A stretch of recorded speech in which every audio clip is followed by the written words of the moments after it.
Magandang tanghali sa iyo, brother. Yes, live on board po tayo sa ating ginagawang Lingkod Bayan, hosted by Brother Tony Falcon, live sa CBS DWAD 1098 kHz. Museum, ano pong naging karamdaman ninyo at para po kayong inahalian ng 10 tikbalang. Ano po bang nangyari sa beauty ninyo at kayo hirap na hirap pong lumakad kanina?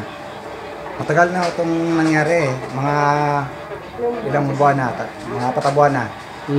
Nag-umuwi ako dito, nagaling trabaho, ganito nangyari sa akin. Pero gumaling-galing na rin bago tumatagal, gumagaling din. Pero ano pong nakita ko kanina, para po kayong nahimatay sa sakit kanina. Sa lamig ko siguro ng iba noon, parang nadamay sa lamig. Basta po nagkaroon kayo ng problema sa lower spine, ang tama ko kagad niyan, automatic kidney, rin yan. So pag lumalakad po kayo niyan, noong una, para po kayong lagi nang uupo, tama ho ba? Humihina po yun sa filtration ng glomerular tubules na po. Kayo po ay magkakaroon kagad niyan ng problema sa dugo, no? The greater the volume of the blood vessels, the greater the pressure. Yun lang po yun. Kahit na 10 pang enkantadong doktor ang pumunta sa beauty mo, maintenance ka lang. Pero po sa amin, dito sa Yuzguang Gerontologist Mental Martials na pinamamahagi po namin ng libre dito po sa ating bansang Pilipinas at sa buong mundo, lalo pa po namin ng mga doktor. Assassin po kami. Pwede po kaming bumuhay sa looban lang po ng 2 seconds at pwede naman po kaming baguhin, malugatan ang hininga ng tao sa 1 seconds lang. Ganun po, katindi ang kalaman po ng ating pong may malang Diyos na may gawa ng langit at lupa. Kaya po ang mga judo, martial arts po, hindi po yan ginagamit sa katarantaduan. Kulong ka dyan. Hindi po kayo kagandang buhay. Mabibilang ko kayo. Ang martial arts po, self-defense yan eh. Hindi ginagamit sa trouble making. So, gano'n po kayo ginawa ng Diyos? Gano'n po kayo napasaya ng Diyos? Brother?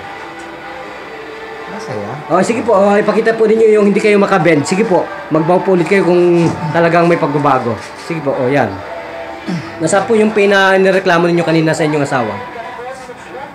Nasaan po yung pain na sobrang sakit? Ito lang naman. Oh, yun na lang po ang masakit ngayon. Yun po yung sinaktan ko kanina. Sobrang sakit po noon. So, gano'n po kayo napasaya?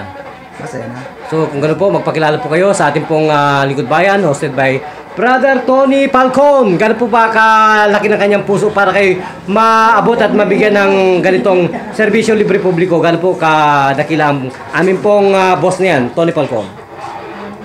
Dakila ho ba? Salamat po. Okay. Kung gano'n po, sino po ang pangalan nila? Magpakilala po. Ha? Seryo. Seryo ano po? Maralino. Maralino. Ilang taon na pong gulang kayo, brother?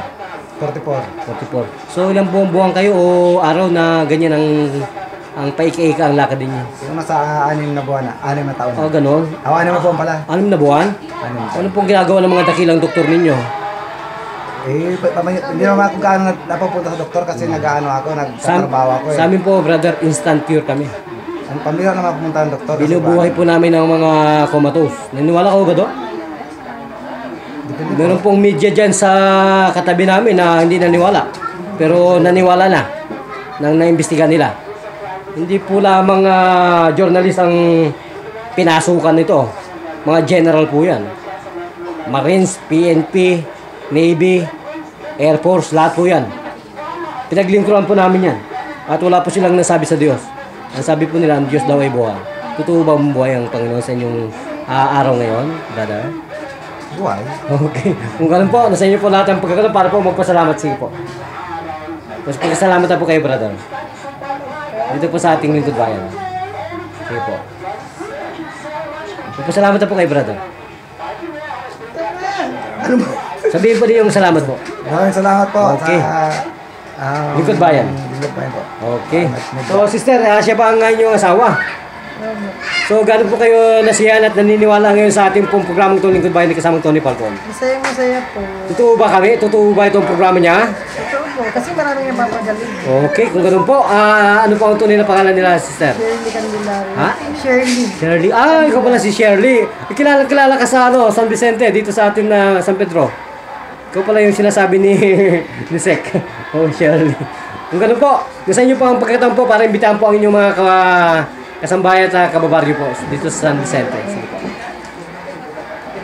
Ay, di gusto magpagamot. Magpagamot na po. Kung naniniwala kayo, di magpagamot kayo. Opo.